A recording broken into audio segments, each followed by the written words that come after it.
ಒಂದು ಗಣೇಶ ಮೂರ್ತಿ ಇದೆ. ಅದರ ಸುತ್ತಮುತ್ತಲು ಒಂದು ಗ್ಲಾಸನ್ನು ಅಳವಡಿಸಿರ್ತಾರೆ.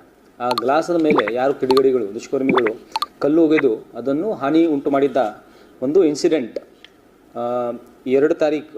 2 ಅಕ್ಟೋಬರ್ ರಾತ್ರಿ 11 ಗಂಟೆಯಿಂದ ಬೆಳಿಗ್ಗೆ ಮಾರನೇ ದಿನ ಬೆಳಿಗ್ಗೆ 5 ಗಂಟೆ ಮಧ್ಯಾವಧಿಯಲ್ಲಿ ಯಾರೊಬ್ಬ ಅದನ್ನು ಕಲ್ಲು ಬಿಸಾಕಿ ನಷ್ಟ ಮಾಡಿದ್ದಾನೆ. ಮತ್ತು ಒಂದು ಜಾತಿಗಳ ಮತ್ತು ಧರ್ಮಗಳ ನಡುವೆ ಕೋಮು ಗಲಭೆ ಉದ್ದೇಶಿಸುವ ಒಂದು ದೃಷ್ಟಿಯಿಂದ ಈ ಕೃತ್ಯ ನಡೆಸಿದ್ದಾನೆ ಅಂತ ಒಂದು ಕಂಪ್ಲೇಂಟ್ ನಮ್ಮಲ್ಲಿ ಬಂದು ಉಮೇಶ್ ವಂದಲ್ ಅವರು ಕೊಟ್ಟಿರ್ತಾರೆ. ಅವ್ರು ಕೊಟ್ಟ ಕಂಪ್ಲೇಂಟ್ ಪ್ರಕಾರ ಗಾಂಧಿ ಚೌಕ್ ಪೊಲೀಸ್ ಠಾಣೆಯಲ್ಲಿ ಒಂದು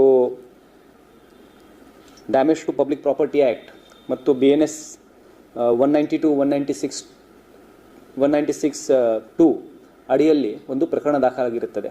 ಈ ಪ್ರಕರಣ ದಾಖಲಾದ ನಂತರ ಇದನ್ನು ಬಹಳ ಗಂಭೀರವಾಗಿ ಪರಿಗಣಿಸಿ ಗಾಂಧಿ ಚೌಕ್ ಪೊಲೀಸ್ ಇನ್ಸ್ಪೆಕ್ಟರ್ ಪ್ರದೀಪ್ ತಳಕೇರಿ ಅವರ ನೇತೃತ್ವದಲ್ಲಿ ಒಂದು ತಂಡವನ್ನು ರಚನೆ ಮಾಡಲಾಗಿದೆ. ಮತ್ತು ಸುತ್ತಮುತ್ತಲಿನೆಲ್ಲ CCTV ಎಲ್ಲ ಚೆಕ್ ಮಾಡಿ ಯಾವ ರೀತಿ ಘಟನೆ ನಡೆದಿದೆ ಅದನ್ನು ಖಚಿತಪಡಿಸಿ ಈ ಕೃತ್ಯದಲ್ಲಿ ಇನ್ವಾಲ್ವ್ ಆಗಿರುವ ಇಬ್ಬರನ್ನು ಈಗಾಗಲೇ ನಾವು ವಶಕ್ಕೆ ಪಡೆದಿದ್ದೀವಿ. ಇಬ್ಬರು, ಒಬ್ಬ ಸುಹೇಲ್ ಜಮಾದಾರ್ ಮತ್ತು ಇನ್ನೊಬ್ಬ ಜುಬೇರ್, ಅರ್ಲಿ 20s ಇವ್ರದ್ದು ವಯಸ್ಸಿದೆ. ಇಬ್ಬರಿಗೆ ದಸ್ತಗಿರಿ ಮಾಡಲಾಗಿದೆ ಮತ್ತು ಇವರಿಗೆ ಮ್ಯಾಜಿಸ್ಟ್ರೇಟ್ ಮುಂದೆ ಈಗ ಮಾನ್ಯ ನ್ಯಾಯಾಲಯದ ಮುಂದೆ ಹಾಜರುಪಡಿಸಲಾಗುವುದು.